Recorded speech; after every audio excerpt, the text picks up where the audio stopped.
Buenas noches, vamos a empezar la clase.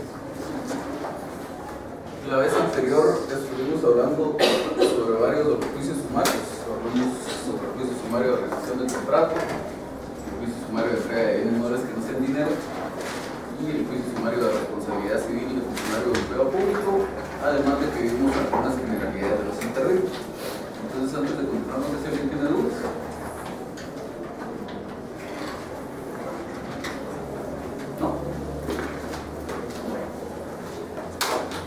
De los interdictos habíamos dicho que el código tiene una serie de incisos de donde parecería que resulta que existen 4 distintos interdictos, pero vimos que en realidad no son 4, sino son 6. Y la primera diferencia que encontramos aquí en esta sección segunda, que se titula Amparo de posesión de la tenencia. Ahí en realidad no estamos hablando de un interdicto, sino estamos hablando de dos interdictos distintos. Dice el artículo 253: procede este interdicto cuando el que se halla en posesión o tenencia de un bien inmueble es perturbado en ella por actos que pongan de manifiesto la intención de despojar. El depositario, el administrador o cualquier persona que considere a nombre de otro puede pedir también que se compare en la tenencia o posesión. Básicamente, la distinción para establecer así lo que tenemos que plantear es un interdicto de amparo de posesión o un interdicto de amparo de tenencia, radica precisamente en determinar si aquello de lo que goza esta persona que está disfrutando del bien es un derecho de posesión o es simplemente una tenencia. ¿Qué quiere decir esto? Recuerdan ustedes que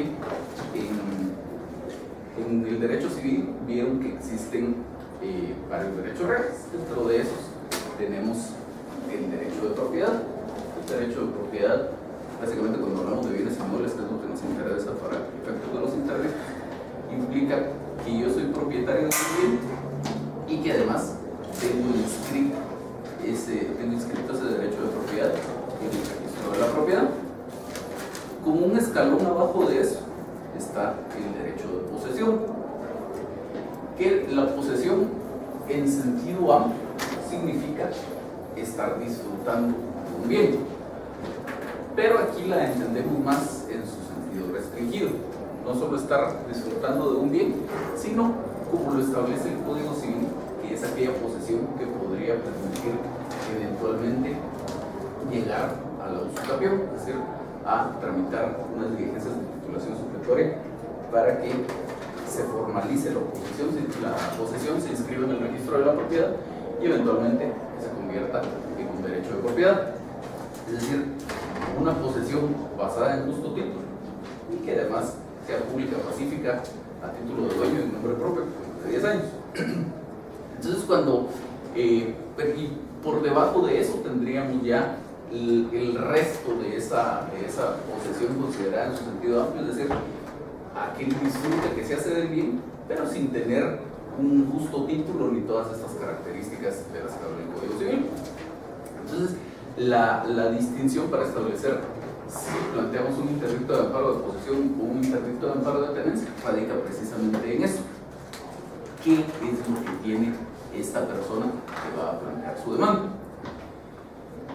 Tiene una posesión formal, es decir, como mínimo tiene un título que le permita proceder, aunque y cumple las características, aunque no cumpla la del tiempo, pero por lo menos sí tiene una posesión constante, pública, pacífica, etc.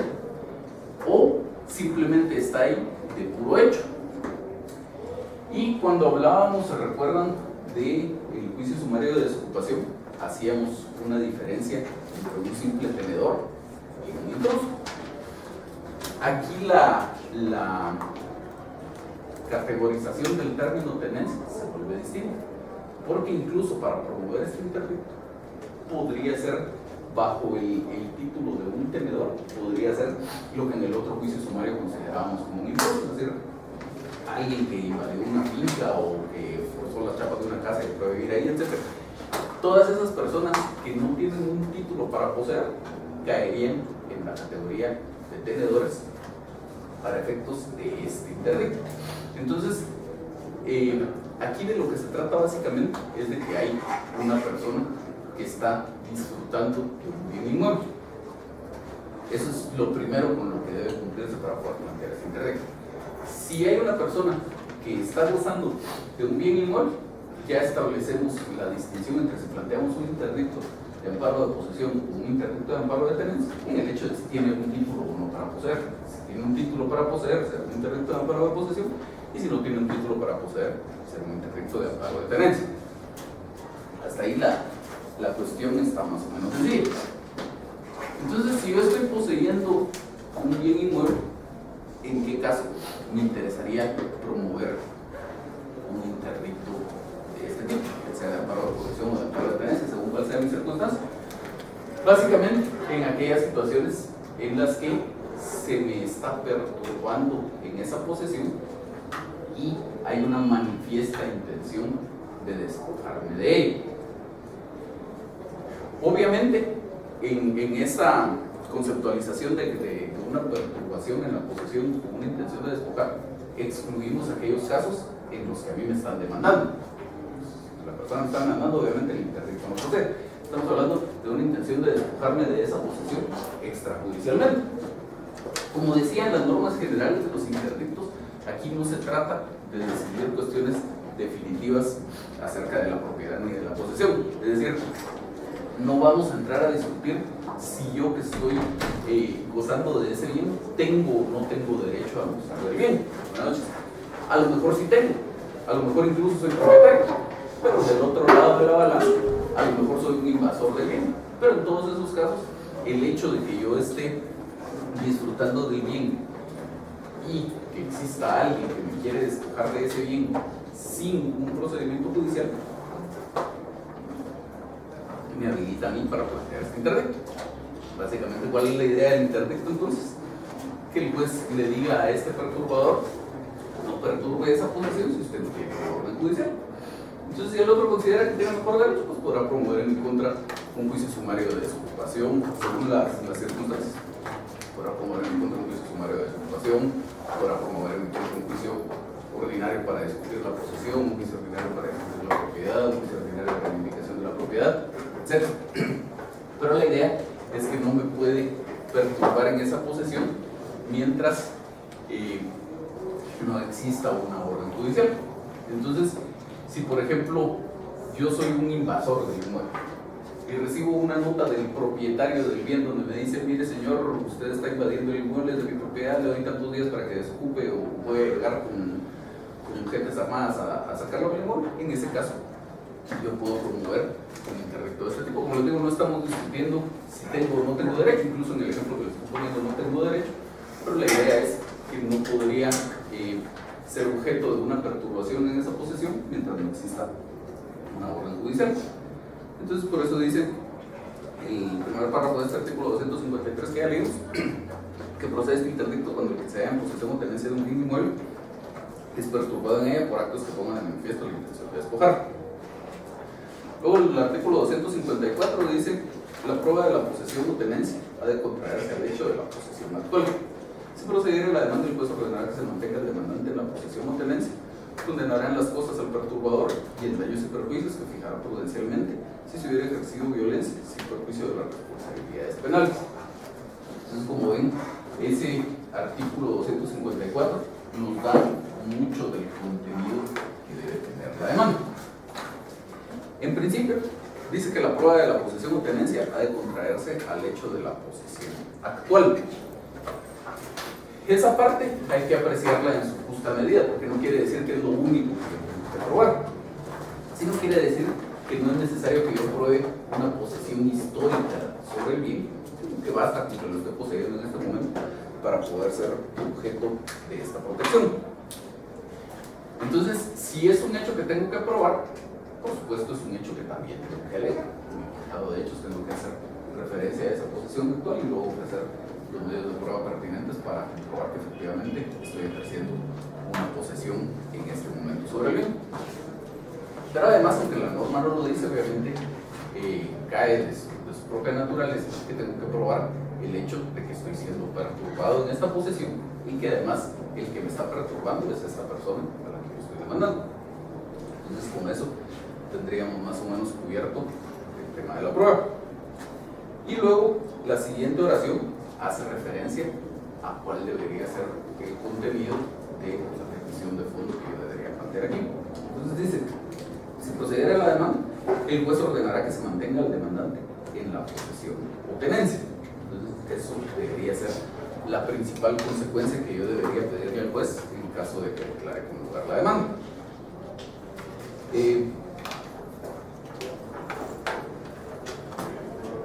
Obviamente, aunque la norma no lo dice expresamente, debo pedir también que se ordene a este perturbador que se abstenga de seguir perturbando mi posesión. Y luego dice, condenarán cosas al perturbador, que eso en cualquier proceso. Y luego, muy importante, dice, y en daños y perjuicios, que fijará prudencialmente si se hubiera ejercido violencia sin producir responsabilidades penales. Entonces, lo de las responsabilidades penales no nos interesa, pero sí el tema de los daños y perjuicios. Entonces, si yo considero que esa perturbación de que yo estoy siendo objeto me está causando daños y perjuicios, o me causó daños y perjuicios, debería seguir lo que hemos platicado en general en cuanto a los daños y perjuicios, que es, para empezar, esa separación. Daños son una cosa, perjuicios son otra cosa. ¿Qué daños se me causaron? ¿Cómo se me causaron? ¿Cuál es el monto de esos daños? Y lo mismo con los perjuicios. ¿Qué perjuicios se me causaron? ¿Cómo se me causaron? ¿Y cuál es el monto de esos perjuicios? Licenciado, y esa, entonces, la demanda sería, por ejemplo, una demanda de amparo de posesión y daños y perjuicios, o no es necesario nada de los montos? No, es solo un interdicto de amparo de posesión o un interdicto de amparo de tenencia. Y eso es una consecuencia accesoria, digamos, de que se declare como reglamento. Y entonces, si voy a alegar todas estas cuestiones, pues obviamente tengo que ofrecer medios de prueba para probar todo eso, qué daños me causaron, cuál fue su monto, etc. Y lo mismo con mis perjuicios.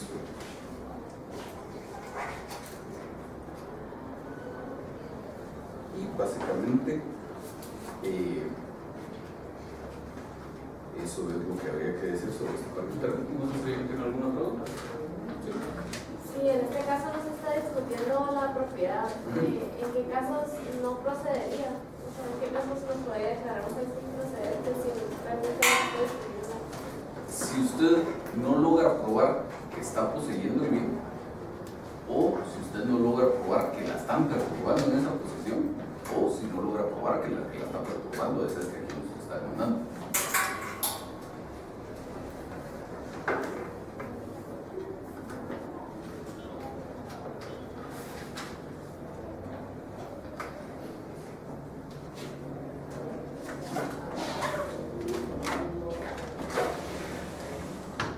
¿Alguna pregunta?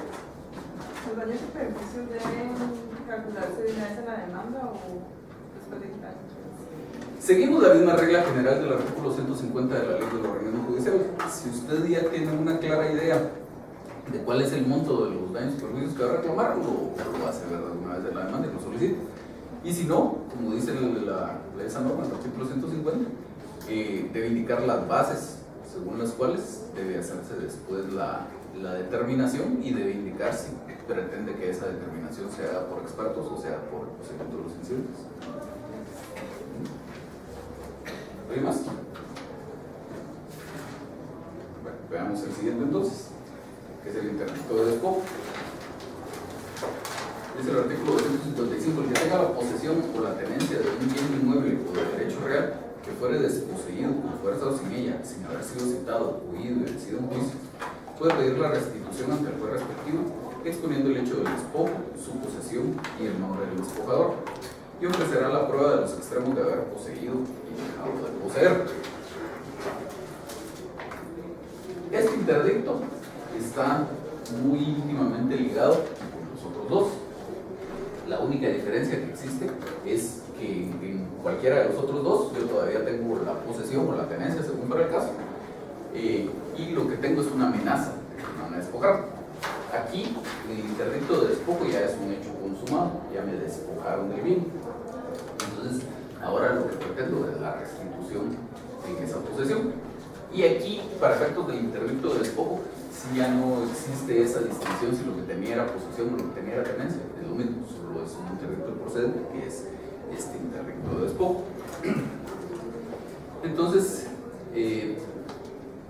dice que la persona que hubiera sido desposeída con fuerza o sin ella, sin haber sido citada o sido en juicio. Entonces, obviamente, como contrapartida de esto, si lo que pasó es que yo dejé de poseer el bien porque me siguieron un juicio sumario de desocupación y hay una orden, pues obviamente en ese caso no procedería el interdicto de despojo, salvo la posibilidad de un despojo judicial del que vamos a hablar en un momento si el proceso no se hubiera tramitado de forma adecuada, pero en líneas generales, si fue un proceso bien llevado, no procedería en este caso un interdicto.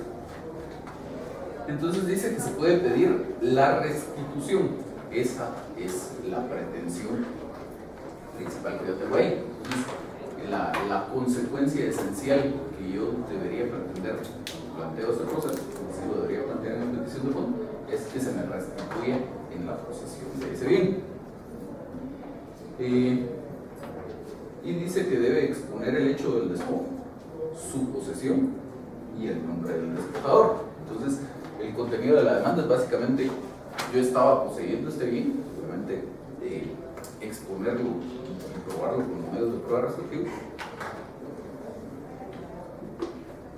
Fui objeto de despojo, que también tengo que probar que existió ese despojo, y tengo que probar que me despojó es esta persona a quien yo estoy demandando.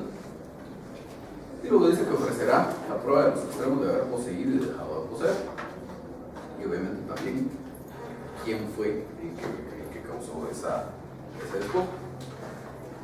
Luego el siguiente artículo dice: si el demandado no se opusiere o de la información resultara probados los extremos de la demanda, el juez ordenará la restitución. Quedemos ahí un momento. En líneas generales, recuerdan ustedes que el efecto de la rebeldía es que se tiene por contestar la demanda en sentido negativo. Eso hace que todos los hechos se vuelvan controvertidos y que por lo tanto todos los hechos estén sujetos a prueba. Y aún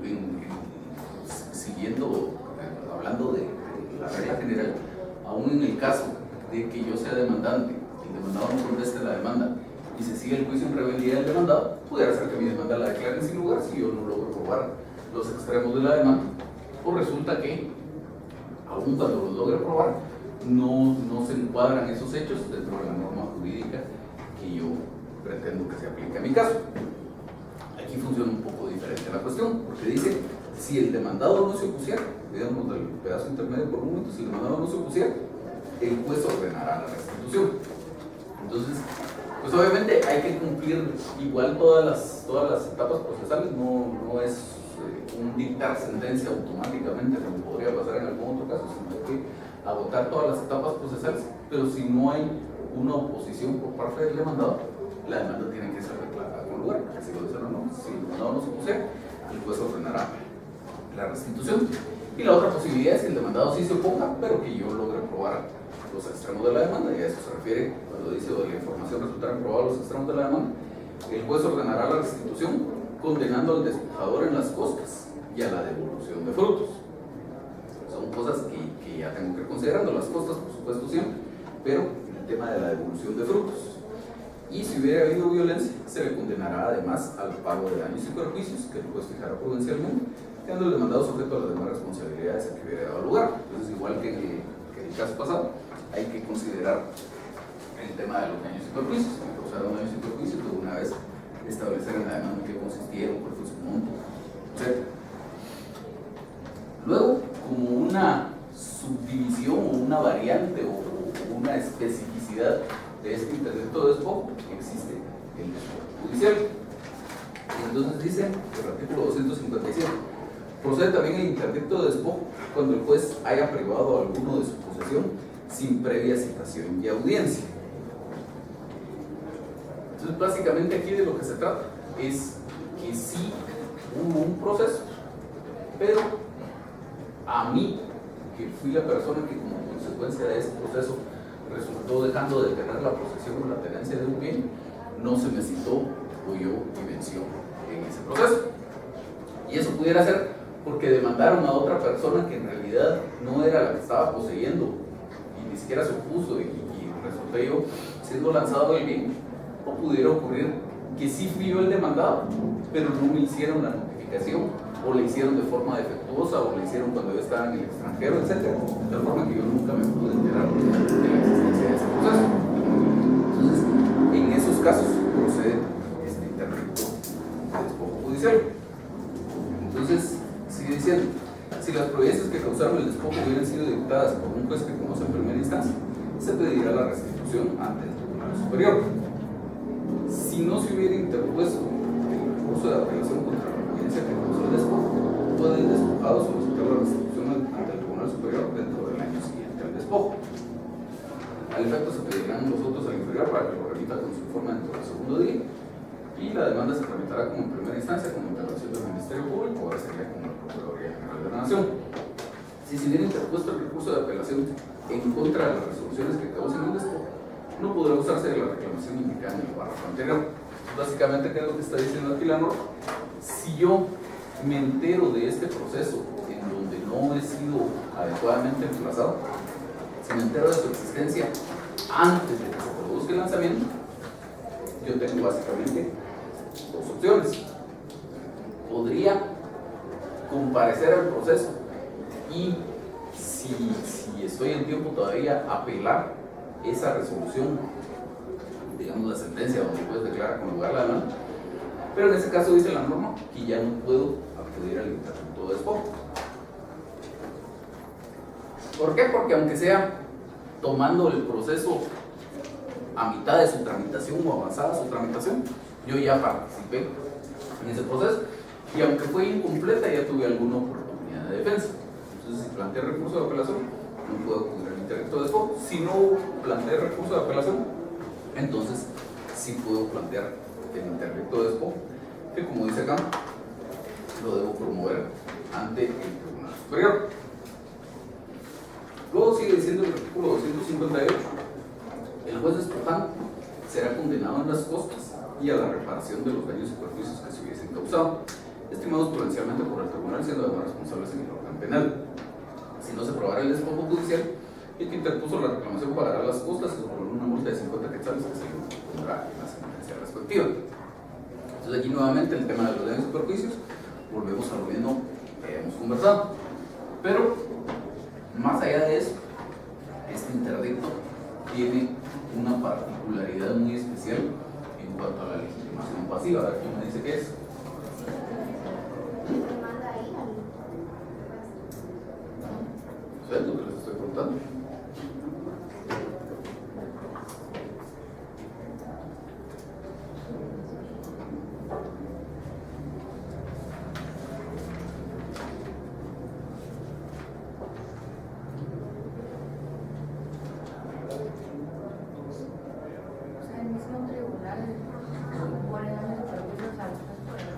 El tribunal que conoce el interdicto de despojo.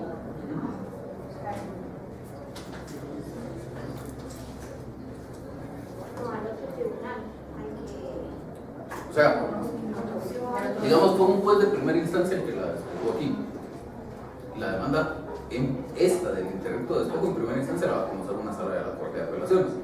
Y en su sentencia se declara con lugar a la demanda, lo que dice aquí es que va a condenar al juez al pago de daños y perjuicios.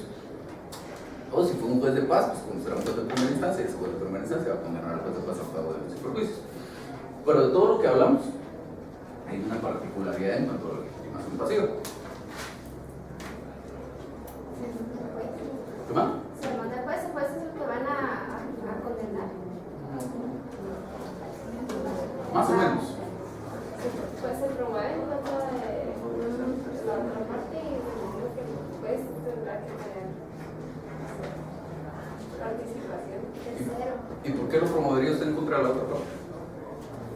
Porque en realidad quien se vería afectado de los resultados de ese juicio sería la otra parte. O sea, si bien es cierto, el juez, bueno, sería condenado a daños y perjuicios, realmente quien se vería afectado en su propiedad sería la otra parte. ¿Por qué?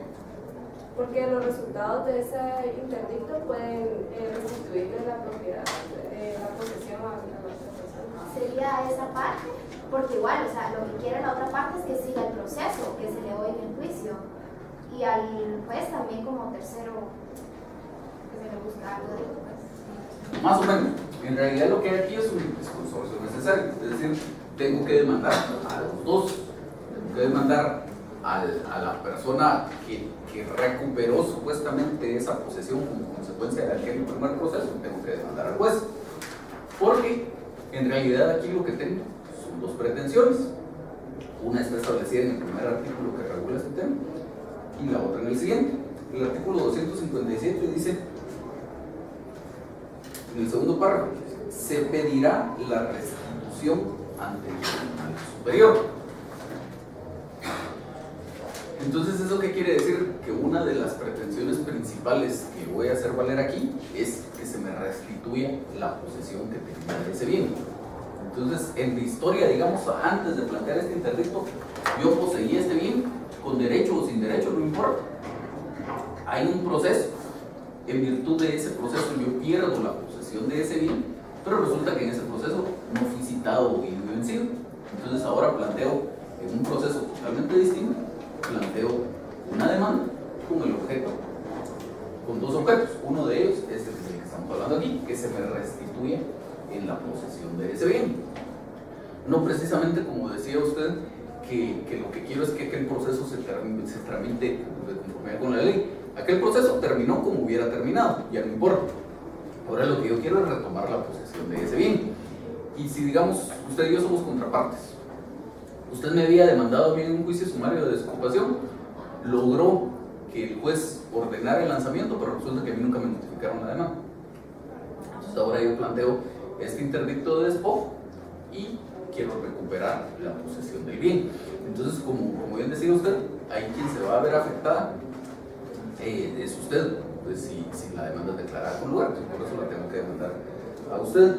Pero no regresamos a que ese juicio de desocupación que usted había tramitado en principio regrese a alguna etapa específica y por lo tanto se tenga que tramitar de conformidad con la ley, si lo volvemos a hacer. Ya si usted considera que tiene el derecho y quiere obtener la desocupación del bien, tendrá que presentar una nueva demanda en mi contra. Entonces, esa es la primera parte de las pretensiones que tengo aquí. Pero luego dice el artículo 258, el juez despojante será condenado a las costas de la reparación de los derechos causados. Entonces, recuerdan ustedes que la ley de los regímenes judicial establece que una sentencia dictada en contra de una persona que no haya sido parte y que no haya tenido oportunidad de defenderse en el proceso no es ejecutable. Entonces, si parte de la condena va a ser en contra del juez porque lo van a condenar a pagar costas, que eso no importa tanto, pero lo van a condenar a pagar daños y perjuicios, entonces obviamente ese juez tiene que ser parte del proceso, tiene que ser demandado.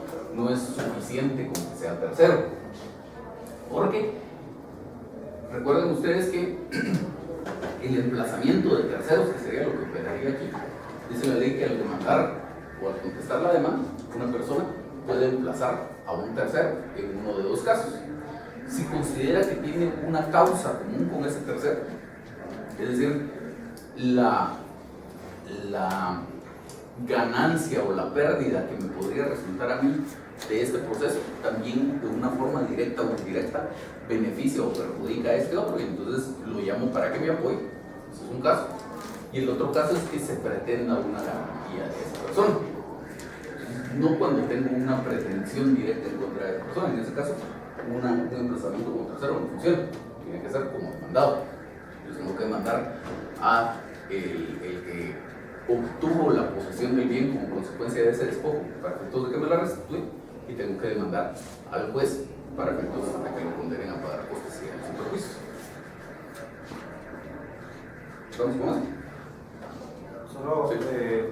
¿Qué diferencia entonces habría, digamos, entre esa figura del disconsorcio necesario que los gobiernos se tienen que plantear en contra del juez también, con la de tercero coadyuvante? O sea, a mí me salió esa duda porque... pues, Esa es totalmente distinta, porque digamos, aquí lo que estamos diciendo es, como hay un disconsorcio necesario, su compañera era la que me demandó a mí y obtuvo la posesión del bien, y usted fue el juez. Entonces, yo de ella quiero que me devuelva la posesión del bien que obtuvo a través de aquel proceso, y y de usted quiero que me pague daños y perjuicios, entonces los tengo que demandar a los dos. La tercería coadyuvante, en lo que consiste, es en una intervención. Y entonces hablamos de, alguien decía por ahí la posibilidad de que usted, que fue el juez, lo emplacemos como tercero. Entonces de ahí yo como demandante, si es por el caso, yo como demandante la demando a él, y yo, que soy el demandante, pido que se le emplace a usted como tercero, que le dé 24 horas para que usted decida si quiere participar en el proceso, etc. Lo que usted plantea, una tercería coadyuvante, de lo que se trata es que hay un proceso seguido solo entre dos partes. Yo pudiera hacer algo que nos funcione aquí.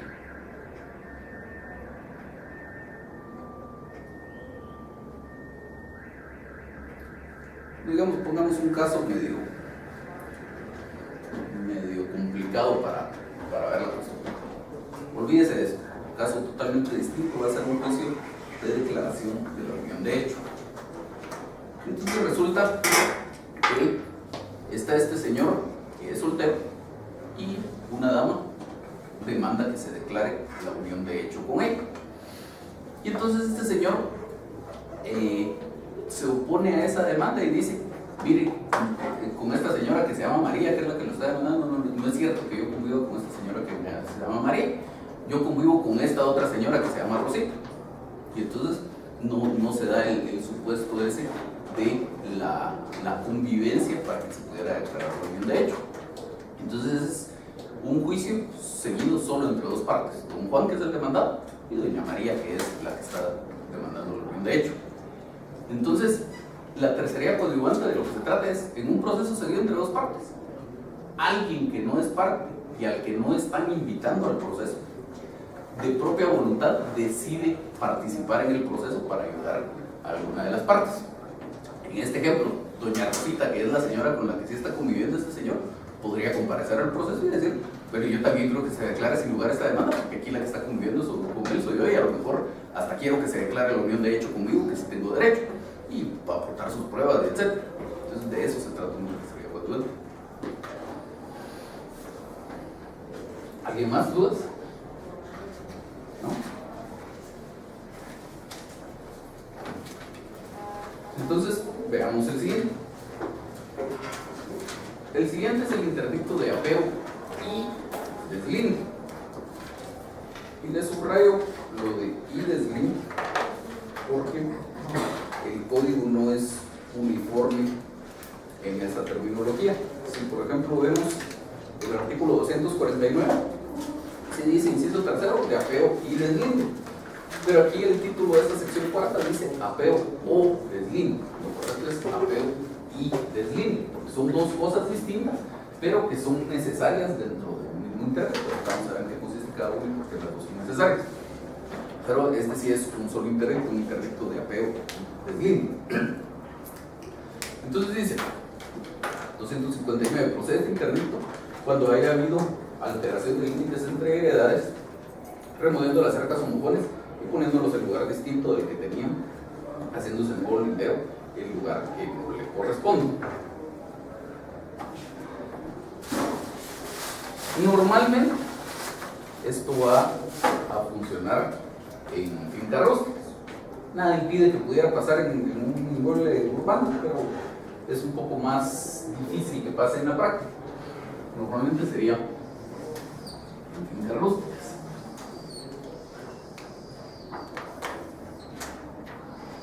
Entonces digamos que estos son dos bienes inmuebles contiguos que tienen como señal divisoria entre ambos una cerca de madera. Y entonces la cerca está en el lugar en donde en realidad corresponde, en donde está de verdad el límite jurídico entre ambas fincas. Resulta que yo soy el propietario de esta finca y el dueño de esta otra decide derribar esta cerca y pedir que la instalen un poco más hacia este lado.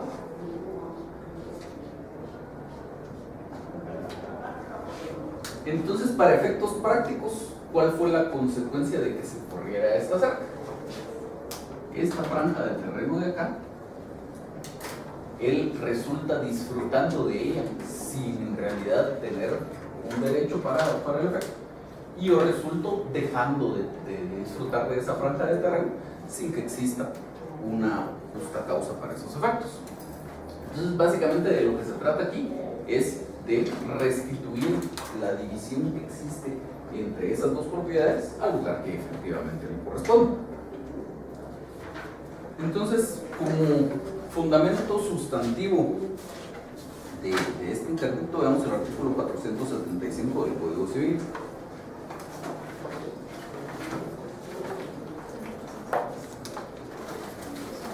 Dice: todo propietario tiene derecho de obligar a los vecinos, propietarios o poseedores al deslinde y amontonamiento, y según la costumbre del lugar y la clase de propiedad, construir y mantener a propagar las obras que lo separan.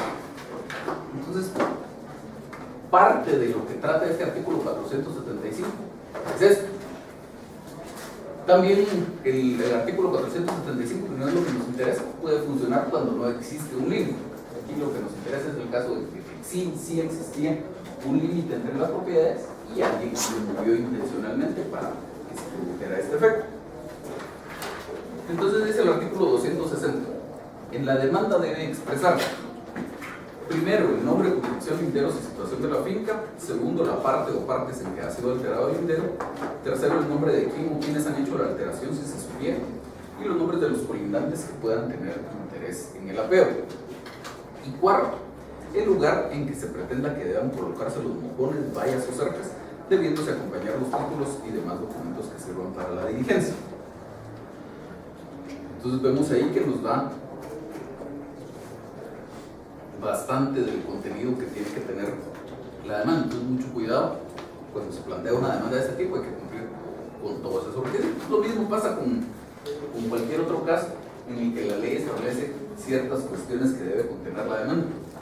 Como cuando la ley en los otros interdictos decía deben probarse estos extremos o debe alegar estos extremos, si eso es incompleto, incluso la demanda debería ser rechazada.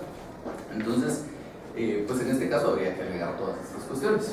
Yo incluso, para que no quepa lugar a dudas de que el requisito efectivamente está cumplido cuando la ley tiene enumeraciones de este tipo, recomiendo que además de tener un apartado de hechos muy corriente, digamos, donde uno le narra toda la historia al juez y argumente sobre su derecho, etc., debería uno incluir una parte donde diga, en cumplimiento del artículo, en este caso 260 del Código Procesal Civil y Mercantil, indico lo siguiente. Primero, nombre, jurisdicción y linderos y situación de la finca. Cumplo con esa parte. Segundo, la parte en que ha sido el lindero, y así irnos con todos los requisitos. Entonces, decíamos al principio que este es un interdicto de apeo y deslinde. Y decíamos que el apeo y deslinde son dos cosas distintas entre sí, pero que ambas son necesarias para que pueda funcionar este interdicto. El apeo en lo que consiste es en el reconocimiento de los linderos entre los inmuebles. Vamos a ver a continuación que tiene que haber una diligencia donde el juez vaya al lugar y vea dónde están los linderos, dónde tendrían que estar, etc. Y en eso consiste el apeo, en que se determine el lugar en donde deben estar ubicados los linderos. Y el deslinde consiste en que efectivamente se ubique una división física entre ambos inmuebles. Entonces, en este caso, solo el apeo no me sirve de nada, solo que se sepa en dónde tendría que estar el límite no me sirve de nada. Yo lo que quiero es que lo pongan en su lugar, pero no puedo pretender solo que pongan en su lugar en salud si no hemos determinado en dónde es donde debería estar. Por eso es que esto es un interdicto de apeo y deslinde, son las cosas en un interdicto. Entonces sigue diciendo el 261, las pruebas se limitarán a establecer si ha habido alteración de límites o mojones y quién la hizo o más se hiciera. Que no es tan cierto, digamos que eso es como lo principal que debería probarse, pero por supuesto tengo que probar que soy el propietario del bien y tengo que probar que el demandado es propietario del otro bien igual. El juez practicará reconocimiento judicial conforme a las normas del artículo 174, que es que se complete ese reconocimiento judicial con expertos. Entonces dice, discernido que sea el cargo a los peritos, se señalará día para practicar la diligencia, previniendo a los interesados y a los solicitante que presenten en ellas sus respectivas pruebas. De la diligencia se levantará acta en la que se describirá todo lo practicado, incluyendo el dictamen de los peritos, y la cual será firmada por todos los que hubieran estado presentes y pudieran hacerlo. Entonces, todo esto de lo que habla el artículo, este segundo párrafo del artículo 261, sería el apego, determinar en dónde deben estar ubicados esos linderos. Y entonces dice el 262, si la alteración fuera comprobada, se ordenará la restitución al cargo del que la hizo o lo hubiera ordenado, quien será responsable de las costas del juicio y de los daños y perjuicios, nuevamente daños y perjuicios acá, fijados prudencialmente por el juez, y quedará sujeto además a las responsabilidades penales consiguientes. Entonces, básicamente, como decíamos, de lo que trata el interdicto en el caso de este ejemplo es que retiremos la cerca de este lugar marcado en verde que tenemos acá, que la volvamos a poner en el lugar marcado en azul, que es donde en realidad correspondía. Y de eso se trata, esa es la pretensión de fondo que existiría aquí en el proceso. ¿Sí? El apeo es el reconocimiento de los linderos donde estaban, y no me queda claro cuál es la diferencia. El apeo es todo eso de lo que habla el artículo 261 en su segundo párrafo, que pues practica un reconocimiento judicial que vaya acompañado de los expertos, que los expertos den su opinión, que toda la gente lleve sus planos y sus demás documentos que tengan, y que en esa diligencia se diga, sí, pues efectivamente aquí se ve que había una cerca, aquí están los agujeros en donde estaban puestos los postes, y se ve que esta cerca que está puesta en otro lugar es nueva. Medimos o miden los peritos que para eso van, miden y efectivamente, de conformidad con las medidas y colindancias que establecen las instrucciones de dominio de las fincas, pues esta finca tendría que llegar hasta aquí y la otra nada más hasta acá, y etc. Todo eso se la pega. El deslinde de lo que se trata es de que el juez, en su sentencia, va a ordenar, si es que declara con lugar la demanda, por supuesto, va a ordenar que se restituya, en este caso la cerca o los bupones o los setos vivos o lo que sea que fuera la división que existiera entre las fincas, que se restituya a su lugar original. Y entonces ese cumplimiento de la orden del juez es el deslinde, el efectivamente poner la división física en el lugar en que corresponde. ¿Cómo sería la consecuencia? Que se realice, si puede realizarse el apeo y en consecuencia aplica las diligencias. No, digamos, no hay necesidad de ponerle nombre a esas partes, es solo para que sepamos de dónde sale el nombre del interdicto. Digamos, usted dentro de sus peticiones de trámite debería pedir el tema del reconocimiento judicial, que sea por peritos y por poner a su perito, etc. Entonces, eso dentro de las peticiones de trámite, como una de tantas más que va a tener. No solo como medio de prueba, digamos, en cualquier otro proceso, si usted pretende que se practique un reconocimiento judicial, en su ofrecimiento de pruebas, usted dice reconocimiento judicial que deberá practicarse de conformidad con los puntos que propondré en el momento procesal oportuno y se acabó. Entonces aquí el reconocimiento judicial que se practica sí es una diligencia de prueba, pero además es una etapa del proceso.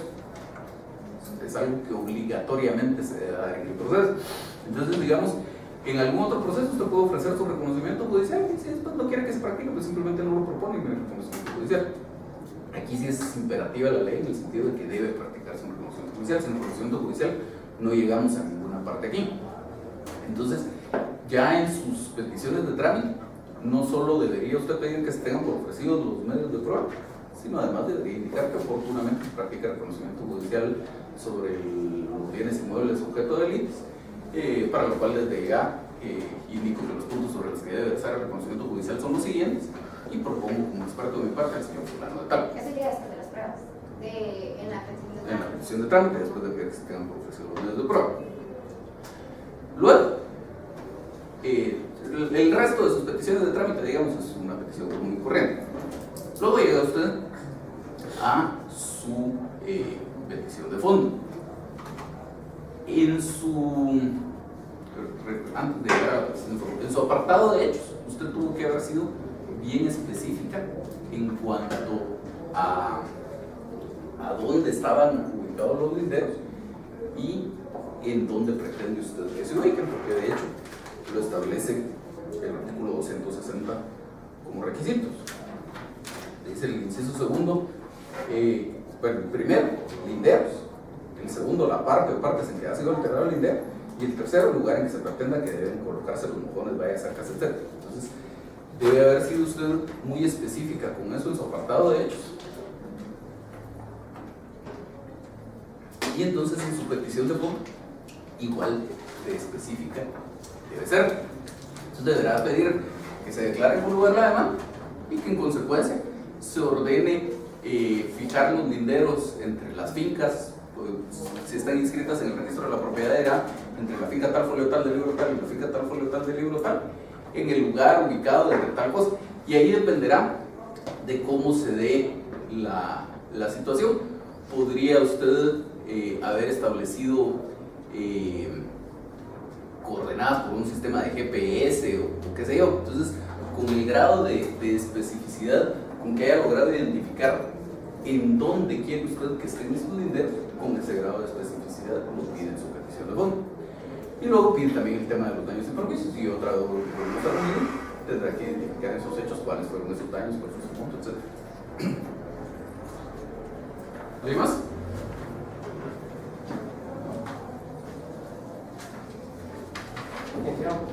Solo es en caso de que fuera una en caso de que se vea un muro, igualmente se pide que se restituya.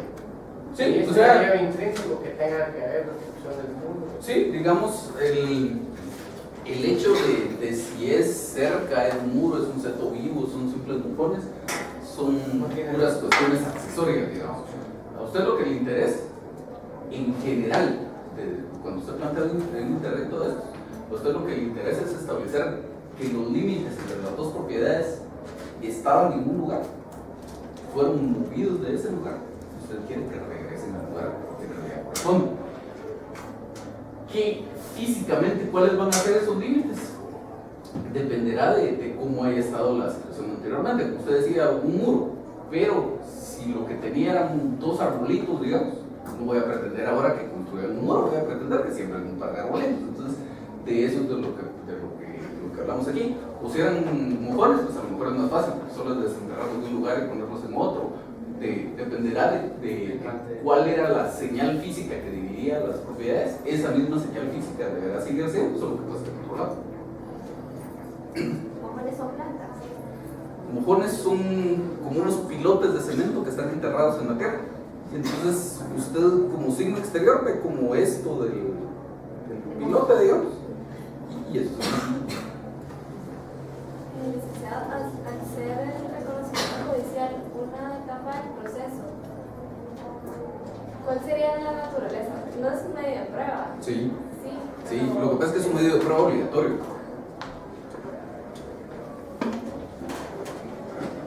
¿Alguien por aquí atrás pidió la palabra? Bueno, entonces, vamos a lo siguiente. Entonces, en la parte, ¿qué me ocurre? Si por ser un medio de prueba obligatorio, la única diferencia es que se incluya de esa forma en las peticiones, o por ejemplo en los hechos se podría poner algo que después de practicada el reconocimiento judicial se dicte y la conclusión de los hechos. No sé si es solo la diferencia en la parte de las peticiones o hay que hacer otra diferencia. No es necesario hacer alguna referencia al reconocimiento judicial en el apartado de hechos. No quiere decir que no la pueda hacer. Si usted considera apropiado incluirle un parrafito en donde usted diga que el hecho de que los mojones fueron los linderos entre las propiedades se movieron, puede comprobarse mediante un reconocimiento judicial, y para esos efectos el experto que mi parte es el señor fulano de tal, y opinará sobre los siguientes puntos. Lo puede hacer perfectamente, pero no es obligatorio.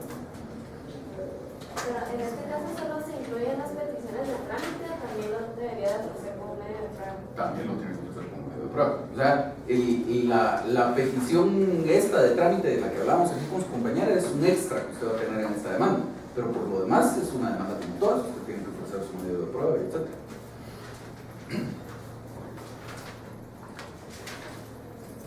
Lo siguiente entonces son otros dos interdictos, que son distintos entre sí. Si vamos al artículo 249, habla de obra nueva o peligrosa, y aquí antes del 263 habla de obra nueva y peligrosa. Ahí en realidad estamos hablando de dos interdictos distintos. No existe el interdicto de obra nueva y peligrosa. Una cosa es el interdicto de obra nueva y otra totalmente distinta es el interdicto de obra peligrosa. Entonces, dice el artículo 263, la obra nueva que causa un daño público produce acción popular que puede ejercitarse judicialmente o ante la autoridad administrativa. Cuando la obra perjudica a un particular, solo a este compete el derecho de componer el interdicto. La persona que tenga derecho al laudo como fuerza motriz puede denunciar la obra nueva cuando por ella se embarace el curso o se disminuya el volumen o la fuerza del agua cuyo disfrute le corresponde. Veamos respecto a este interdicto en el Código Civil, el artículo 474. 474. Dice que en un predio no pueden hacerse excavaciones o construcciones que delimiten el suelo de la propiedad vecina sin que se hagan las obras de consolidación indispensables para evitar todo daño ulterior. Ese no es el único caso en el que procedería este interdicto, pero es un ejemplo.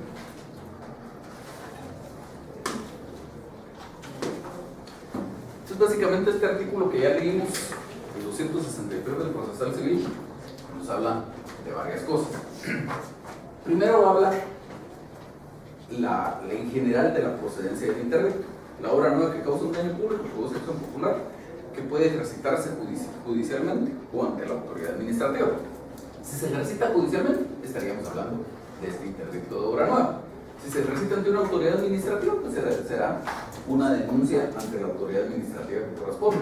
Podrá ser que los denuncie ante la municipalidad porque no tienen una licencia, o que los denuncie ante el Ministerio de Ambiente porque están destruyendo el ambiente, o según la autoridad administrativa cuya competencia considero yo que se ve involucrada. En todos esos casos no hablaríamos de interdicto, hablamos de interdicto cuando lo promuevo efectivamente ante un juez.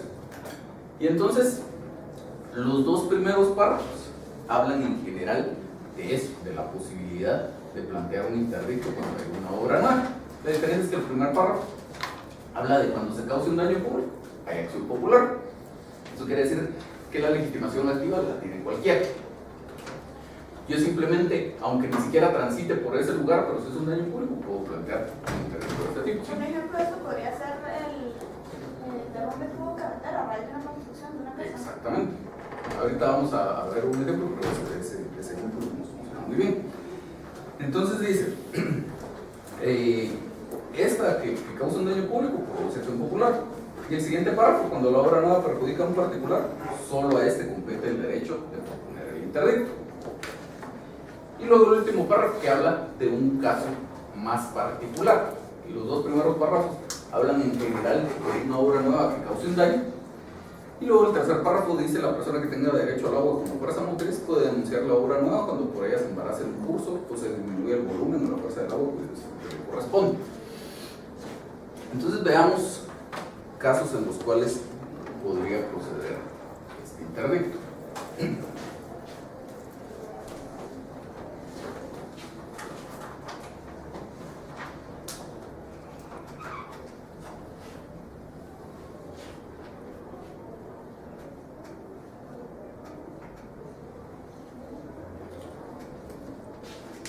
Bueno, entonces este es un caso de la vida real. Estas son casas.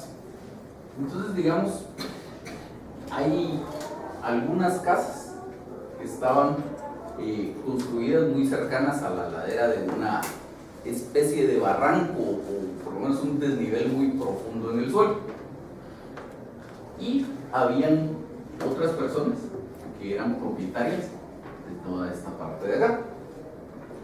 Entonces, por ese desnivel tan profundo en el suelo, no se podía utilizar este bien tan cómodamente, digamos, como pudiera ser un bien inmueble que de topografía fuera plana.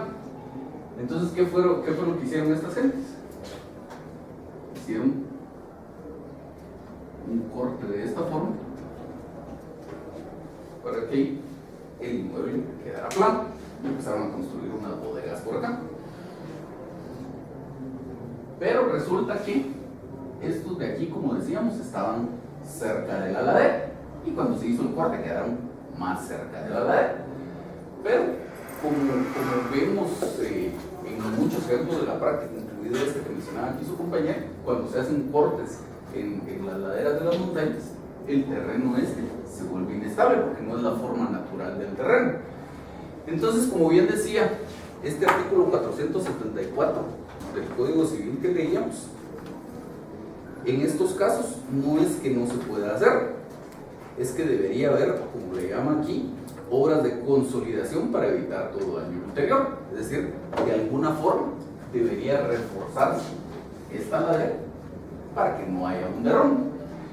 Entonces, en este caso en particular, estábamos en esa situación.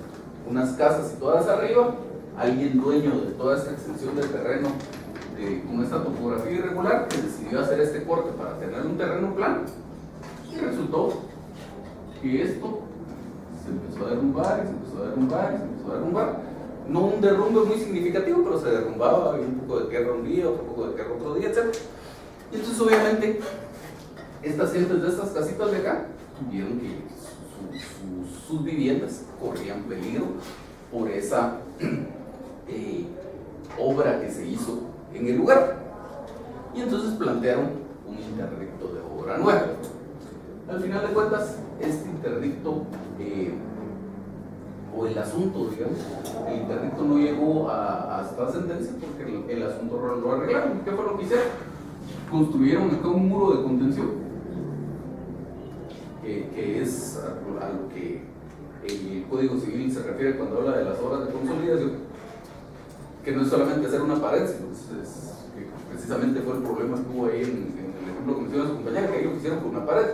Un muro de contención es una cuestión totalmente distinta por el material que lleva, por los cimientos que lleva, y porque además lleva unos pines así que van entre la tierra para detener el muro que se está construyendo y evitar que existan derrumbes. Entonces aquí básicamente lo que acordaron estas gentes es que estos dueños de este terreno se comprometieron a hacer el muro de contención, efectivamente lo construyeron, y el interdicto no tenía razón de ser. Después desistieron estas gentes del interdicto y se acabó. Consiguieron lo que querían, que era que se hicieran esas obras de consolidación para evitar un daño ulterior a estas fincas de las casitas de arriba. Otro ejemplo. Cuando se construyen edificios, pues habrán visto ustedes que normalmente los edificios se construyen con sótanos. Entonces hay que hacer unas excavaciones de 10, 20, 50 metros, dependiendo de la cantidad de sótanos que esto tenga. Entonces, si se construye un edificio a la par de un terreno baldío, no hay mayor problema. Todos la gente normalmente se queja porque la maquinaria es muy pesada y etc. Pero, sobre todo, el problema se da si ya hay una construcción en el terreno vacío, en el terreno vecino, perdón. Entonces, digamos que existe una casita por acá,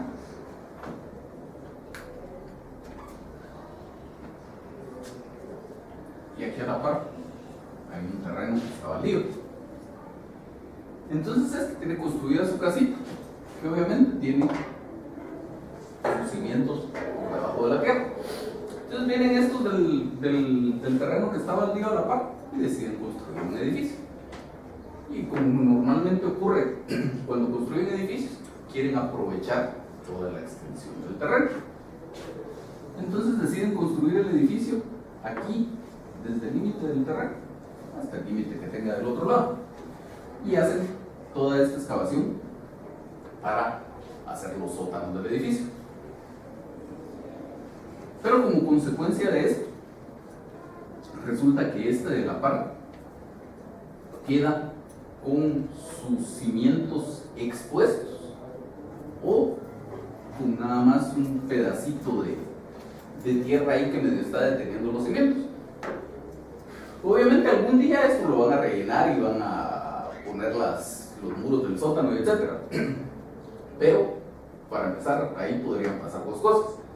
Primero, que hagan unos muros comunes y corrientes que no sean los apropiados para detener el peso de toda esta tierra, o que aunque lo hagan dentro de meses, porque no es una obra pequeña que se termine en poco tiempo. Y entonces mientras eso pasa, pues a lo mejor con un simple temblor o sin necesidad de temblor esta casa se cae porque no tiene cimientos. Entonces en ese caso procedería igual un interdicto de este tipo.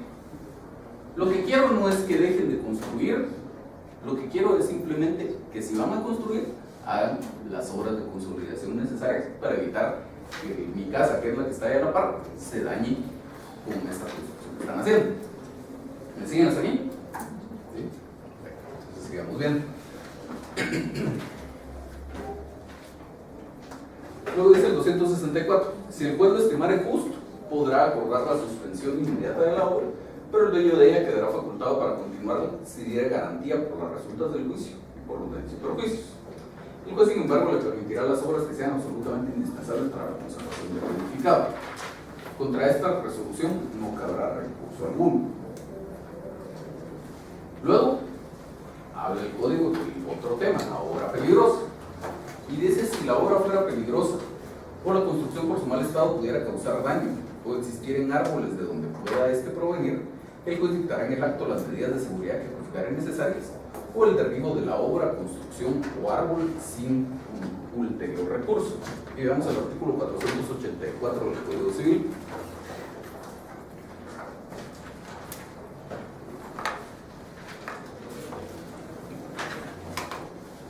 Dice la norma, si un edificio o pared amenazara peligro, podrá el propietario ser obligado a su demolición o a ejecutar las obras necesarias para evitarlo. Si no cumpliere, el propietario o la autoridad podrá hacerlo demoler a costa de este. Lo mismo se observará cuando algún árbol amenaza de caerse. Entonces, dice el 266. Bueno, quedemos primero con la obra no peligrosa porque 266 ya es lo que hablamos.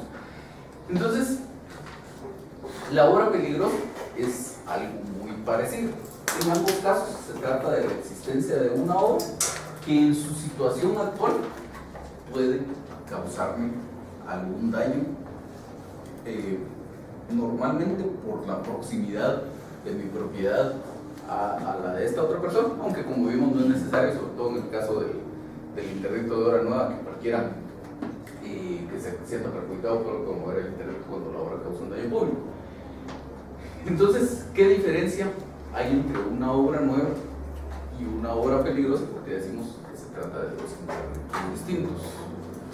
Aquí uno dice, La obra peligrosa, o sea, ya se o sea, ya se está construida. por ahí va, pero ahí hay un poco más de profundidad en la respuesta. Porque por el tiempo se vuelve peligrosa, probablemente por el deterioro que va sufriendo o algo así. Más o menos.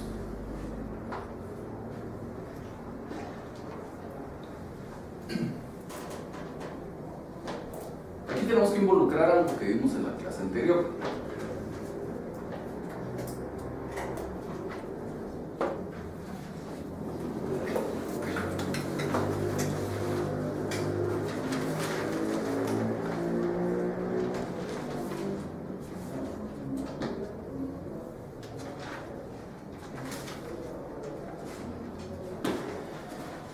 Lo que dijeron sus dos compañeras es cierto, lo único que necesitamos redondear más el concepto.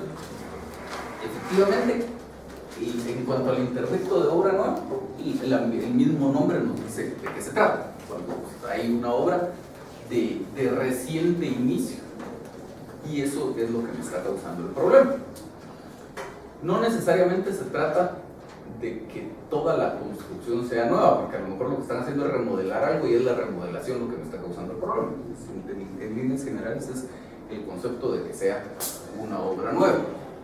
Entonces, si es una obra reciente, podremos promover un interdicto de obra nueva.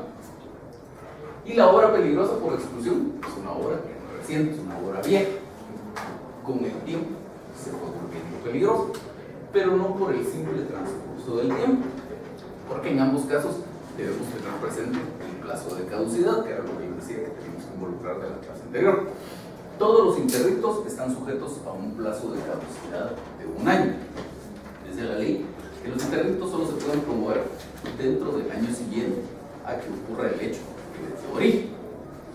Entonces, en el caso de estos interdictos de obra nueva, puedo promover el interdicto dentro del año siguiente a que se inició la obra o que se inició la parte de la obra que a mí me está causando el problema. Porque a lo mejor en este caso que poníamos por acá son varias torres de edificios y las otras torres no me causaban problema y tienen 3 años o 5 años de estar construyendo las otras torres y con eso no tenía problema. Hasta ahora que hicieron la excavación para este sótano, entonces ya se me causó el problema y a partir de ese hecho yo tengo 1 año para promover el interdicto. Pero eso es común, como decimos, a todos los interdictos. Aplica también para el interdicto de obra peligrosa. Entonces el interdicto de obra peligrosa procede en el caso de obras viejas, por llamarlo de alguna forma, en contraposición a este que es de obra nueva, pero no obras viejas que se volvieron peligrosas simplemente por el transcurso del tiempo. Aquellas obras que pues, pasa mucho, por ejemplo, aquí en el centro de la ciudad, construcciones que tienen 100, 200 años y que no les han dado mantenimiento, que están en muy mal estado de conservación. Entonces, pero si es simplemente eso, si es simplemente el transcurso del tiempo lo que vuelve peligrosa la obra, el interdicto no procede, porque lo que dio lugar a que la obra se encontrara en ese estado, muy probablemente no es algo que tenga menos de 1 año de haber ocurrido. Entonces, muy fácilmente ahí podría proceder una excepción previa de caducidad. Entonces, procedería este interdicto cuando tengamos un acontecimiento específico que motivó que de un momento a otro la obra se volviera peligrosa. Entonces, a lo mejor es una obra que ya tiene tiempo de estar ahí, de repente hay un terremoto y como consecuencia del terremoto la obra queda en estado. Entonces, en ese caso podría promoverse el interdicto. Al año siguiente se puede promover el interdicto. Creo que no pasó que efectivamente se promoviera un interdicto, pero en muchos casos de procedencia de ese interdicto los podríamos encontrar, por ejemplo, en ese terremoto que hubo hace 1 año o un poco más en San Marcos. Como consecuencia del terremoto quedaron muchas obras en muy mal estado. Entonces, digamos, si yo tenía una casa ahí y la casa de mi vecino quedó en mal estado como consecuencia del terremoto, es muy probable que se caiga encima de mi casa, yo puedo promover un interdicto de obra peligrosa en su contra, para efecto de que sean una de dos cosas, o que termine de demoler su obra, o bien que sean los trabajos necesarios para que la obra quede estable y eliminar el peligro que está pendiendo sobre un inmueble en este momento. Y básicamente de eso se trata este interdicto. Entonces, al final de cuentas, ambos tienen en común eso, que los motiva el hecho de que la situación en la que se encuentra la obra me representa un peligro. La consecuencia que pretendo es más o menos lo mismo, que se hagan las obras de conservación necesarias para evitar ese peligro, para que quede sin efecto ese peligro. Y la diferencia que existe entre los dos es si es una obra de reciente inicio, como para que sea un interdicto de obra nueva, o si es una obra que ya estaba y que por alguna situación se volvió peligrosa para promover un interdicto de obra peligrosa. Fuera de esos casos, si tratamos de evitar la posibilidad de una excepción previa de caducidad, no quiere decir que no se pueda promover una demanda. O sea, si es una construcción que simplemente tiene ahí 200 años de estar y no sabemos cuándo fue que se volvió peligrosa, pero igual se me va a caer encima, yo igual puedo promover una demanda para que se obligue al propietario a hacer las obras que sean necesarias para que la demuela o lo que sea. Lo único es que ya no promovería un interdicto, promovería un juicio ordinario, pero igual puede demandar. Entonces, ya lo siguiente son normas que se refieren a ambos interdictos. Entonces dice el artículo 266, al darle trámite a la demanda, el juez ordenará el reconocimiento judicial de la obra señalando día y hora para el efecto. El juez podrá practicar inmediatamente el reconocimiento según las circunstancias, sin necesidad de notificación previa a la otra parte. Entonces aquí pasa algo parecido a lo que ocurría con el interdicto de apego y deslinde. El reconocimiento judicial no es algo opcional y no es algo que yo simplemente voy a ofrecer de forma genérica como medio de prueba en mi demanda y ya después veremos los puntos cuando estemos en el periodo de prueba, sino es algo que necesariamente debe tramitar, debe llevarse a cabo durante la tramitación del proceso. Solo que aquí aún más, porque en el interdicto de apego y deslinde era simplemente que la ley, ¿qué le pasó? Los puntos de reconocimiento sobre los cuales se va a versar el reconocimiento de una vez tienen que... Exactamente, a eso vamos ahorita. Entonces, no es simplemente algo que va a pasar durante el periodo de prueba, como pasaba en el otro interdicto, que el apego y deslinde, que la ley simplemente dice, debe practicarse un reconocimiento judicial y debe hacerse de esta forma. Pero como medio de prueba que es, nos sujetábamos a la regla general de que debía hacerse dentro del periodo de prueba. Aquí dice la ley, el juez, al darle trámite a la demanda, debe ordenar la práctica de reconocimiento judicial. Porque estamos normalmente en situaciones tan urgentes como esta. Si no se practica el reconocimiento judicial, si esperamos que llegue el periodo de prueba, a lo mejor dentro de 2 o 3 años, cuando vayamos a ver, resulta que estas casas ya se fueron en la ladera. Entonces es algo urgente. Tan urgente que dice la ley, según las circunstancias, incluso el juez, sin audiencia a nadie, puede ir y practicar el reconocimiento judicial. Entonces, como bien preguntaba ya su compañera, si yo estoy promoviendo esta demanda y ya sé que necesariamente en la primera resolución el juez va a ordenar la práctica del reconocimiento judicial, en la misma demanda debo decir cuáles son los puntos sobre los que debe versar ese reconocimiento judicial.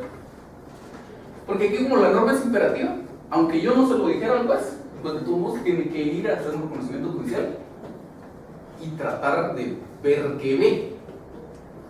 Pero de eso, que sería una situación totalmente antitécnica, a la situación correcta, que es que yo le diga al juez qué es lo que tiene que ir a ver, pues obviamente hay una diferencia de aquí a la luna, porque a lo mejor el juez, si va solo a tratar de ver qué logra observar, pues probablemente va a apreciar las situaciones que a mí me interesan, pero probablemente no, o tal vez solo aprecie algunas situaciones y otras no. Mientras que si yo le digo al juez, vaya y establezca estos puntos, entonces pues voy a tener un mejor asidero para mi demanda. A lo mejor en estas casas ya hay rajaduras por el debilitamiento del suelo, y si yo no se lo hago ver al juez al indicarle los puntos sobre los que debe versar el reconocimiento judicial, pues no se le va a ocurrir ir a ver las casas vecinas, o simplemente como no es el inmueble sobre el que trata el proceso, pues no lo va a hacer. Mientras que si yo lo pido, pues la situación va a ser totalmente distinta. Luego sigue diciendo el 267. Si fuera decretada la suspensión y el propietario de la obra no concurriera al reconocimiento judicial, el juez hará la prevención al director o encargado de la obra, y a falta de él a los operarios para que en el acto suspendan los trabajos o pena de castigarlos como desobedientes. En la acta respectiva se detallará el estado en que se halla la obra en el momento de la suspensión. En cualquier momento de petición de parte, el juez podrá ordenar la demolición de lo construido en contra de la orden de suspensión a costa del infractor. Y finalmente, la sentencia. En la sentencia, el juez resolverá sobre la procedencia de la suspensión definitiva o de la demolición de la obra, condenando en costas al vencido. Si procediera a la suspensión definitiva, se ordenará la ejecución inmediata del fallo, y si procediera a la demolición de la obra, se fijará término para llevarla a cabo a costa del demandado. Entonces, pues esto según el caso. Sobre todo en el interdicto de obra nueva, normalmente la obra no es en general incompatible con la seguridad de las demás personas, incompatible con la seguridad del demandante, sobre todo, que es el interesado. La obra como cuestión general sí es compatible. Lo que pasa es que para que sea perfectamente compatible con mi seguridad, es necesario que se hagan algunos trabajos de reforzamiento. Este muro de contención, y así según el caso. Si el muro de contención se hubiera hecho desde el principio, yo no tendría ni por qué estar promoviendo el interdicto. Pues es que lo tendrían que haber hecho, no lo hicieron. Y para corregir esa situación, es que yo promuevo el interdicto. Entonces, pues al final de cuentas, lo que yo pretendo con cualquiera de estos dos interdictos es evitar el peligro que representa la obra. Y entonces ya dependemos de cada caso concreto. Si es evitar el peligro implica hacer unos trabajos de reforzamiento, pues eso será lo que piden. Si es evitar el peligro, representa que simplemente ya no se siga con la obra. A lo mejor en el estado en que está en este momento no me representa peligro, pero si siguieran, sí, pues que simplemente ya no siguen. O si ya lo que hicieron definitivamente no sirve. A lo mejor hicieron una construcción sin cimientos. Entonces ahí sí voy a pedir que se lleve a cabo la demolición. Depende de cada caso en particular. ¿Dudas en general con este plan de interdictos? ¿Sí? Contra esa orden de demolición o de suspensión de la obra, ¿qué recurso se puede plantear algo? Porque ahí se puede tener también la... Lo que pasa es que eso es algo que el juez va a ordenar en sentencia, salvo la partecita esta que dice al inicio, el último párrafo del 267, que dice: en cualquier momento de petición de parte, el juez podrá ordenar la demolición de lo construido en contra de la orden de suspensión puesta al infractor. Pero esto de lo que se trata es de que el juez ya llegó, hizo su reconocimiento judicial y dice: bueno, aquí no me siguen construyendo, y de todos modos usted como demandada sigue construyendo, pues entonces ya estaba consciente de las consecuencias que podría representar el que usted siguiera construyendo. Pero olvidándonos de ese caso en particular, la regla general sería que el juez esto lo resolviera en sentencia. Como sentencia que es apelable. Entonces, si usted plantea su recurso de apelación y la sala revoca lo decidido por el juez de primera instancia y declara sin lugar de demanda, pues usted queda tranquilo. Ahora, si la sala confirma, entonces habrá que proceder a la demolición. Así como los perros de San Marcos, que lo que ordenaron fueron demoliciones y empezaron a botar las casas, ahí ya nada puede tomar. Lo que pasa es que ahí no fue algo que fuera consecuencia de un interdicto, sino más que todo fue, entiendo yo, no es que haya sido tan desarticulado, pero entiendo yo que lo que ocurrió fue por intervención de la Conrado. Entonces, y no casos en los que, digamos, hubiera una construcción rescatable, sino casos en los que se cayó toda la casa y quedó media pared medio tambaleándose por ahí, pues terrible es. Pero no es algo directamente relacionado con este tema, digamos, no una orden judicial ahí en el medio, ¿no? Pero digamos, ese ejemplo suyo nos podría servir. Digamos que yo tenía una casa en San Marcos y que no sufrió daño alguno en el terremoto. Un par de rajaduritas en las paredes, pero son de aquellas rajaduras que se dan en el repello, la construcción está bien. Y viene este señor de la Conrad, se le ocurre ordenar que demuelan mi casa. Entonces ahí sí podría, para que nos sirviera de ejemplo para lo que veíamos la clase pasada, ahí sí podría promover un juicio sumario de responsabilidad civil en su contra. Porque se salió de su esfera de atribuciones legales. Digo, pero no que demolieran una casa que no representaba peligro, sin que existiera una orden judicial y nada por el estilo. ¿Alguien más? Bueno, entonces, con eso terminamos los interdictos los juicios sumarios que específicamente establece el Código Procesal Civil y Mercantil en su artículo 229. Al final decíamos que tiene un inciso sexto que dice que los que por disposición de la ley o por convenio de las partes deban seguirse. Está bien. Y por convenio de las partes dijimos que en casos en que proceda un juicio ordinario o proceda un juicio oral, las partes tienen la libertad de, si no se ponen de acuerdo en cuanto a la solución de la controversia, pero si se ponen de acuerdo en que quieren que se dirima por la vía del juicio sumario, lo pueden pactar, que normalmente ya no lo vamos a ver en la práctica, pero la posibilidad existe. Luego, en cuanto a los que por disposición de la ley deban seguirse en esta vía, dijimos que hay por ahí un par de normas que establecen eso. de las cuales nos interesa en este momento el artículo 1039 del Código de Comercio, porque vamos a hablar de los juicios sumarios mercantiles. La norma es una norma bien general. Dice la norma: a menos que se estipule lo contrario en este código, todas las acciones a que dé lugar su aplicación se ventilarán en juicio sumario, salvo que las partes hayan convenido en sujetar sus diferencias a arbitraje. El siguiente párrafo: en los juicios de valor indeterminado y en aquellos cuya cuantía exceda 2.000 quetzales, procederá el recurso de casación en los términos establecidos en el Código de Procesal Civil Mercantil. Pero lo que nos interesa sobre todo es el primer párrafo.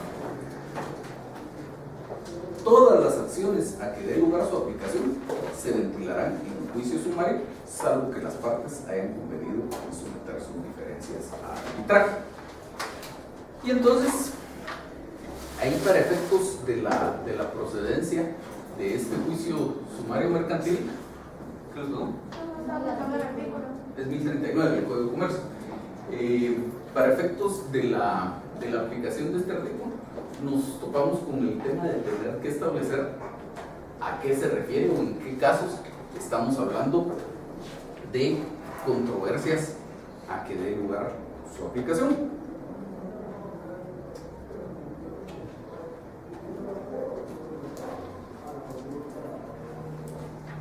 Todas las acciones a que dé lugar su aplicación. Entonces, ¿a qué nos referimos ahí cuando hablamos de las acciones a que da lugar la aplicación del Código de Comercio? Entonces, hay casos que no dan lugar a dudas. Por ejemplo, si hablamos del incumplimiento de un contrato de suministro, pues el suministro está regulado en el Código de Comercio, es un contrato mercantil, y por ahí nos vamos. O si es un juicio relativo a la disolución de una sociedad, que alguien se quiere oponer a la disolución de una sociedad o se quiere oponer a la reducción del capital de una sociedad anónima, etc. En todos esos casos no existe la menor duda de que estaríamos en presencia de un caso que deriva de la aplicación del Código de Comercio, por lo tanto debería seguirse la vía del juicio sumario para dirimir esa controversia. Y el tema de estos juicios sumarios mercantiles no tiene en realidad alguna particularidad de procedimiento. Es decir, un juicio sumario mercantil sigue el mismo procedimiento general que vimos en su momento del juicio sumario, no tiene alguna etapa más o alguna etapa menos o algo distinto como ocurría en algunos otros de los juicios sumarios, donde tiene pues donde hay que hacer un análisis para determinar donde hay que hacer un análisis más a fondo, es para determinar en qué casos estamos hablando de una acción a que da lugar la aplicación del Código de Comercio, por lo tanto, la necesidad de que debía aplicar sea la del sumario. ¿Por qué? Como les decía, hay casos que salta a la vista, que son casos que derivan de la aplicación del Código de Comercio, pero hay otros mucho más complicados. Un ejemplo clásico se ha dado en algún par de casos en el contrato de obra. El contrato de obra, como ustedes saben, es un contrato que está regulado en el Código Civil. El Código de Comercio ni lo menciona.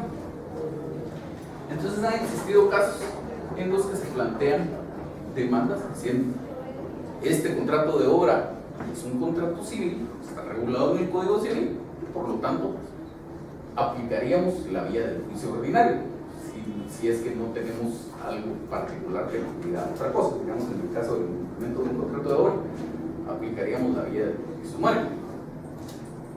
Luego resulta que no, porque la forma de determinar si la controversia deriva de la aplicación del Código de Comercio, o si estamos hablando de acciones a que dé lugar la aplicación del Código de Comercio, no es tan sencilla como decir los contratos que están en el Código Civil son contratos civiles y por lo tanto aplicamos la vía del juicio ordinario, y los contratos que están en el Código de Comercio son contratos mercantiles, por lo tanto aplicamos la vía del juicio sumario.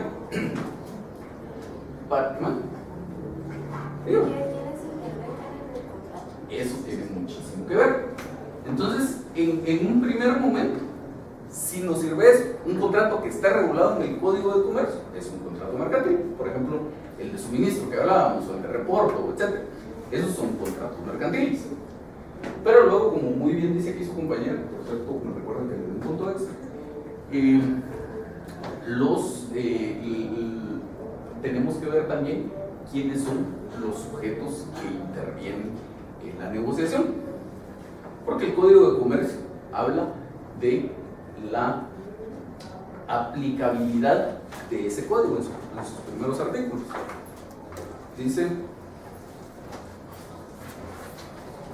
artículo 1, los comerciantes en su actividad profesional, los negocios jurídicos mercantiles y cosas mercantiles se regirán por las disposiciones de este código y en su defecto por las del derecho civil, que se aplicarán e interpretarán de conformidad con los principios que inspiran el derecho mercantil. Luego el artículo 2 nos dice quiénes son comerciantes. El artículo 3 dice que todas las sociedades mercantiles son comerciantes.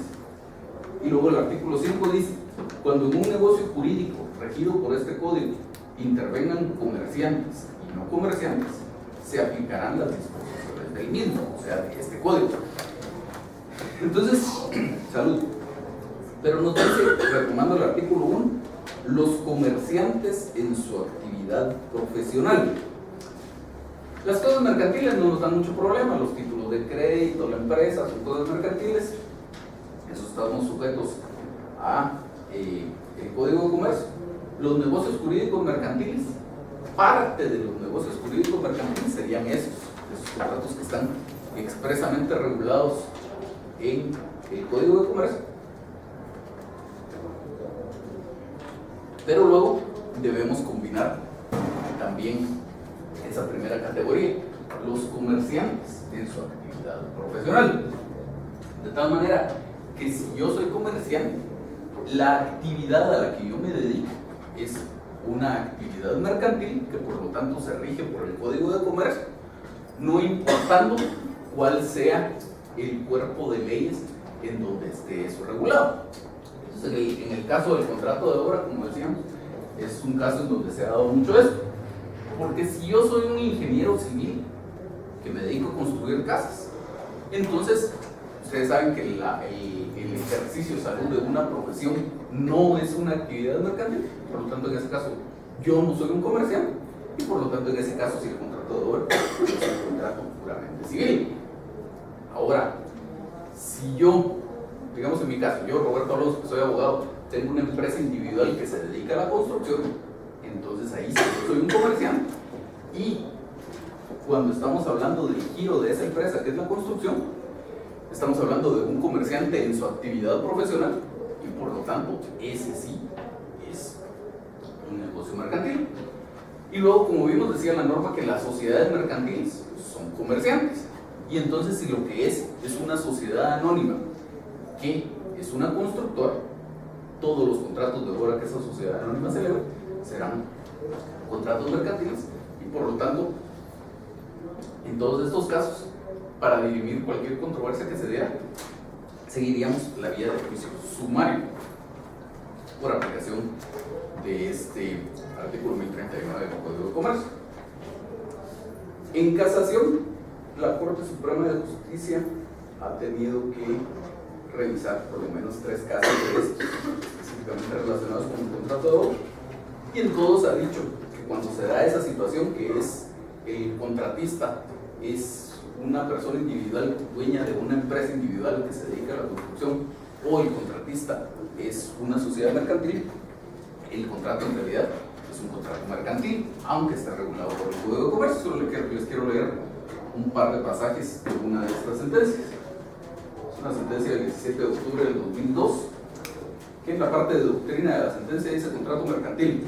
Cuando un comerciante conviene en la realización de una obra que es de giro ordinario u objeto social de su actividad profesional, el contrato es de naturaleza mercantil y debe regularse por las normas del Código de Comercio. La vía sumaria mercantil es la idónea para demandar las pretensiones que se fundamentan en el contrato de obra en el que interviene un comerciante en el ejercicio de su actividad profesional. Luego dice quebrantamiento sustancial del procedimiento. Cuando la demanda se fundamenta en un contrato de obra mercantil, incurre en quebrantamiento sustancial del procedimiento la sala que no entra a conocer del fondo del asunto por considerar que la vía ordinaria es la idónea y no la sumaria mercantil. Porque en este caso lo que pasó es que se planteó la demanda en juicio sumario declararon en primera instancia con lugar la demanda, y cuando esto lo conoció en apelación la sala de la Corte de Apelaciones, dijo: yo no puedo conocer del fondo de este asunto, porque esto lo tuvieron que tramitar en la vía ordinaria. Y por esa razón revocó lo resuelto por el juez de primera instancia. Entonces, en la parte considerativa de esta sentencia dice la Corte Suprema: al hacer el examen correspondiente del primer submotivo, esta Cámara advierte que el quid del asunto se divide en dos cuestiones. Primero, establecer si el contrato celebrado entre los actores tiene naturaleza civil o mercantil, y luego, con base en ello, determinar la vía procesal idónea para demandar. Para el efecto es necesario revisar los antecedentes del caso, y de la lectura de los mismos se aprecia que actor y demandado entablaron una relación contractual por medio de la cual el segundo se comprometió a realizar el trabajo a que se ha hecho referencia en los antecedentes de este fallo. Y para mostrarlo, el autor adjuntó a su demanda fotocopias de una serie de documentos por medio de los cuales se evidencia que ambos cruzaron cartas, por medio de las cuales el demandado ofertaba y hacía propuestas relacionadas con el trabajo a realizar, utilizando hojas membretadas de la empresa. Asimismo, el demandado adjuntó a su contestación de demanda la patente de comercio de la citada empresa, en la que se advierte que fulano de tal es propietario de la misma y que el objeto de esta es, entre otros, la transformación de productos de madera. Evidentemente, no está en discusión la relación contractual, sino más bien si la naturaleza del contrato es civil o mercantil. Para el efecto, esta Cámara hace las siguientes apreciaciones. Según el tratadista René Arturo Villegas Lara, en su obra de Derecho Mercantil Guatemalteco, tomo 3, segunda edición, del año 1998, página 31, señala que el contrato, se refiere al contrato mercantil, como acto jurídico constituye el medio para que se dé el movimiento del tráfico comercial. La teoría general del contrato no difiere diametralmente entre el campo civil y mercantil, de manera que los conceptos fundamentales son aplicables a este tema. De conformidad con el artículo 1 del Código de Comercio, los comerciantes en su actividad profesional, los negocios jurídicos mercantiles y cosas mercantiles se regirán por las disposiciones de este código y en su defecto por las del derecho civil, que se aplicarán e interpretarán de conformidad con los principios que inspira el derecho mercantil. El artículo 2 del mismo código regula que son comerciantes quienes ejercen en nombre propio y con fines de lucro cualesquiera de las actividades que se refieren a lo siguiente. Primero, la industria dirigida a la producción o transformación de bienes y a la prestación de servicios. Con base en las normas citadas y lo demás expuesto en este apartado, se determina que el señor fulano es un comerciante individual y que el trabajo u obra convenida corresponde al objeto social de la empresa, que consiste, entre otros, en la transformación de madera. Por lo tanto, las relaciones contractuales en las que intervenga el demandado como comerciante se regirán por las disposiciones del Código de Comercio. En consecuencia, no obstante que el contrato de obra se encuentre regulado en el Código Civil, el mismo constituye el medio para que se dé el movimiento con el tráfico comercial de su actividad profesional, como lo define el autor consultado. Es decir, que el asunto discutido lo constituye una contratación que corresponde al giro ordinario o objeto social del comerciante, por lo que el contrato celebrado entre las partes debe regularse, además, por las normas del derecho mercantil.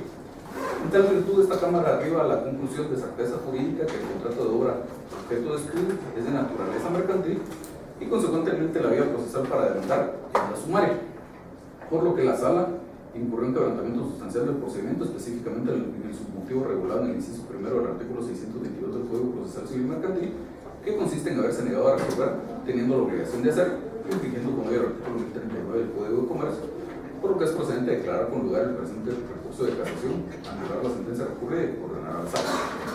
Entonces, como vemos, la consideración que debe hacerse para efectos de determinar si un contrato es civil o mercantil es un análisis bastante amplio.